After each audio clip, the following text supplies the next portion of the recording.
Hey Frontline fans, welcome back to Comic Frontline Adventure. Back with me, Mike Spider Slayer, getting ready to do Spider Slayer's Haul, episode number 286. This is the video series where each and every week I show you, the fans, what I get at the comic book store. And I got a special treat in store for you today because I got something else too.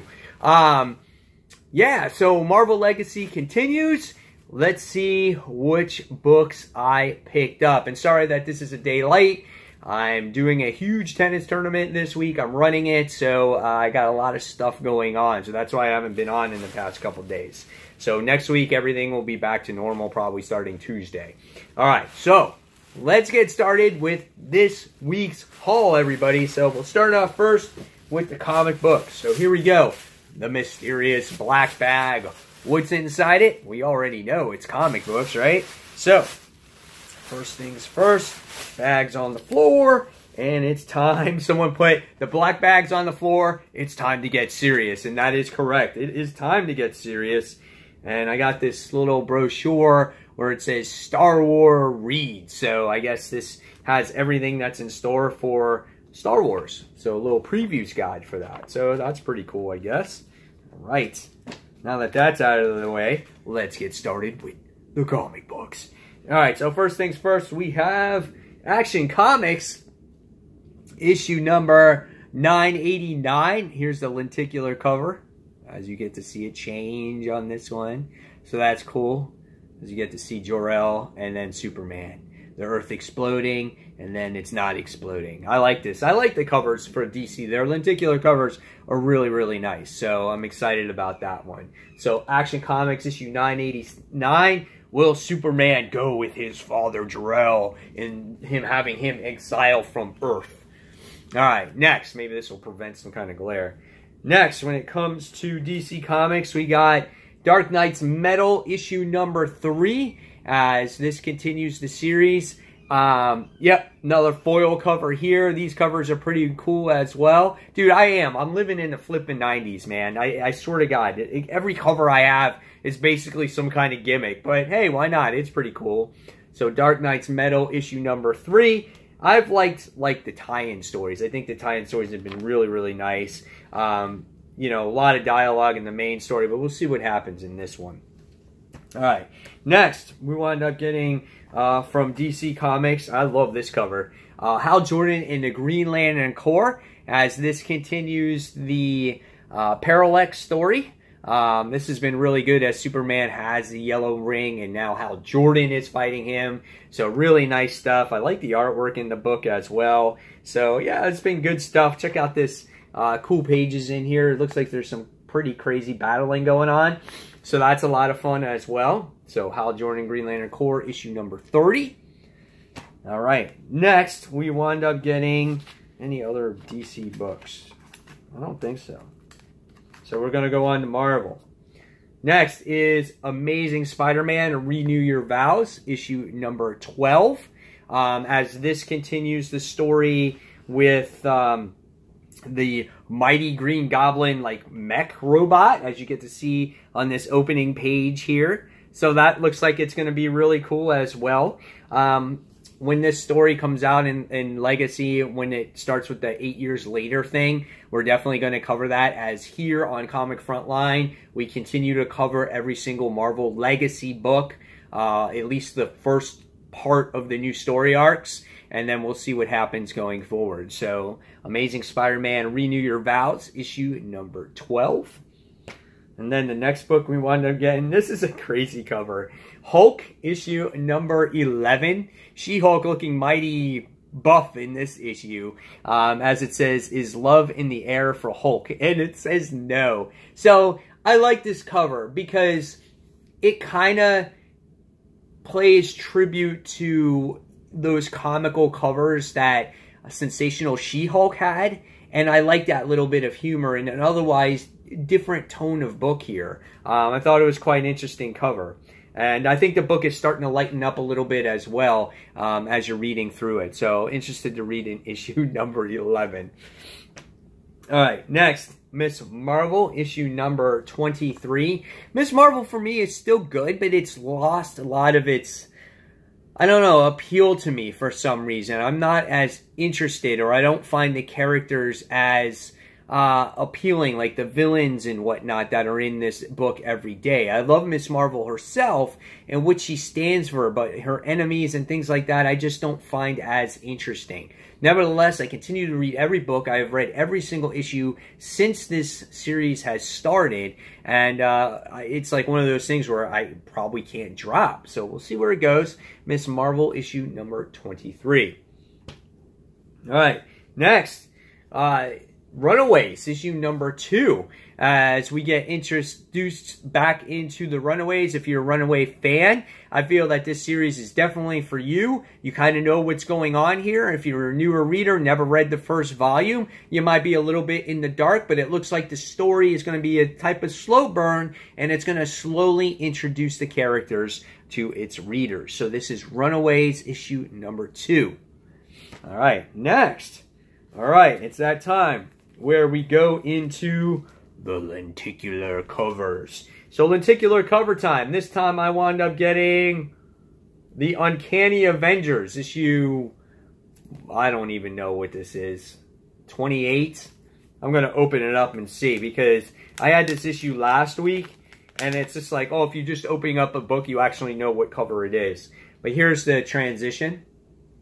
So we can say it plays tribute to the Avengers cover. And the actual book, when you see it, the actual cover here is the Uncanny Avengers, issue number 28.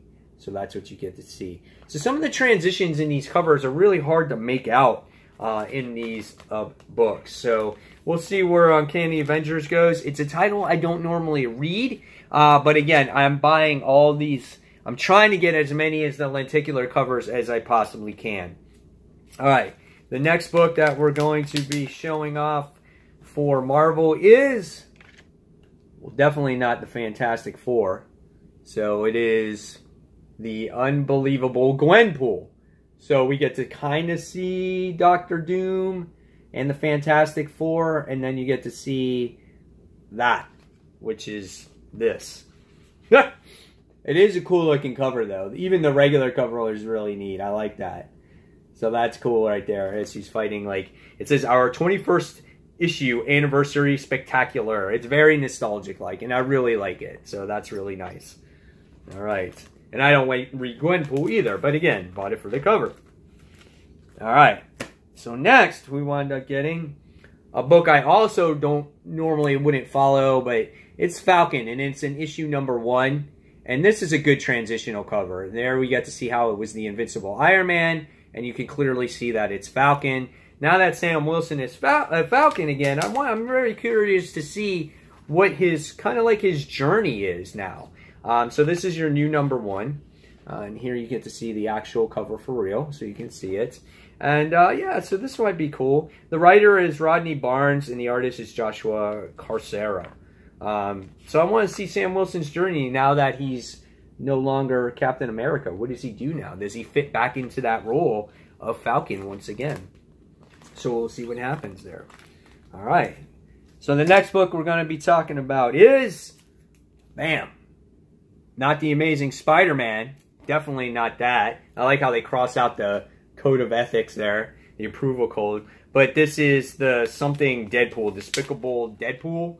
Is that what it's called? And Deadpool is a book I'm currently not reading either. Yeah. But here's the cover the way it looks. So I don't normally read that either. It says issue 287. That's kind of hard to believe that we had 287 issues of Deadpool, but that might be true there. But nevertheless, this is a cool lenticular cover. I definitely like that one for sure. All right. Next, we have, this one's not the Avengers, because you can see that's totally old school right there. And that one transitions into the Defenders. And that's Defenders issue number, I don't know, 4, 5, 6, who knows? Who cares? Just a cool cover. 6. And then that's the way that cover looks there. So same thing, I'm not reading Defenders, but I'm trying these number 1s or new story arcs just to see what happens. Next is a book that I am finally reading. All New Wolverine. issue number 25, and then you have the Fantastic Four, another Fantastic Four. This one transitions really good. That one works really well. So we got that one. Looking forward to this. Dawkins back in Marvel Legacy. And then we have X-Men Blue. I'm not going to lie, this is a badass cover. I like this one. It's modern day, from blue to old school 90s.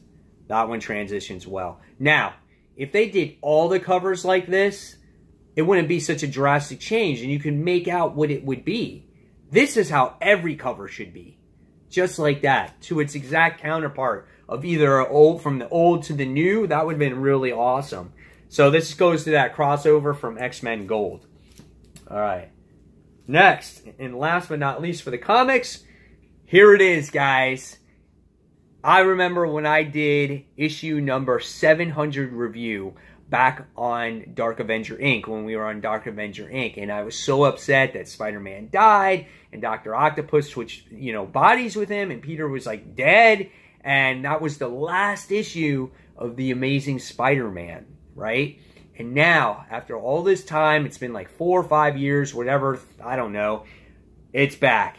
The Amazing Spider-Man, issue number 789. And you have like a Ditko drawing here, and then you got the modern day Spider-Man. So that one transitions nicely. You can see how it changes there.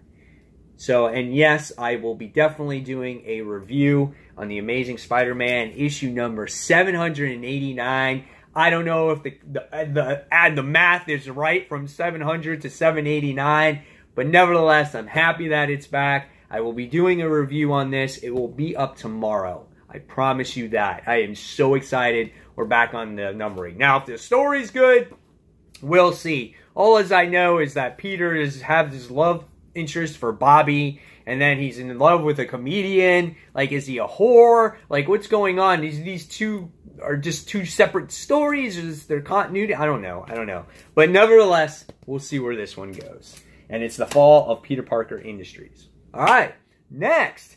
Wound up getting something else this week, guys. And the store had 5 of these left. Not 5 left. They got in a UPS truck. They've been hard to get by. But I wound up also getting the Super Nintendo NES Mini Classic, whatever you want. Includes Star Fox 2. I am so pumped for this. I love the original NES, but my true passion when I was, growing up and playing video games, like old school wise, was the Super Nintendo. I didn't think anything beat Super Nintendo at the time. You had Super Metroid, you had freaking F-Zero, the original Star Fox, Link to the Past. Like, there was all these cool things. Super Metroid, I didn't stop playing that game. I play that game every single freaking day. And so what's old is new again, and I'm happy to have this. So looking forward to plugging this into the TV and playing it. And so what I also got with it, it does have 2 controllers, but the wires are short. So they also sell the wireless controller for it as well. So you can actually sit on your couch and play it from far away. So I'm excited about that as well. So now I have the NES Mini and I have the Super Nintendo Mini. I'm ready to play, baby. So there you guys have it. There is the haul for the week. Hopefully you guys enjoyed it. Now it's your turn in the comments below. Tell me what you picked up for the week, which books you're most excited for. And fans, until that next comic book review, you can check out Comic Book Frontline. Jesus, I can't even talk. ComicFrontline.com. You can also go on to our Discord and subscribe to us over there, where we chat 24/7 of the day, and we have all kinds of chat rooms. And then don't forget to check out our live show each and every Tuesday night. Takes place 10 p.m. Eastern Standard Time, where we talk about the comics books worth of news. We talk about the top 5 comic books and a whole lot more. So again, guys, as always, thank you for watching Comic Frontline, and this is Mike Spider Slayer signing off. And stay tuned for my Amazing Spider-Man review Friday. Take care, guys. See you soon. Bye.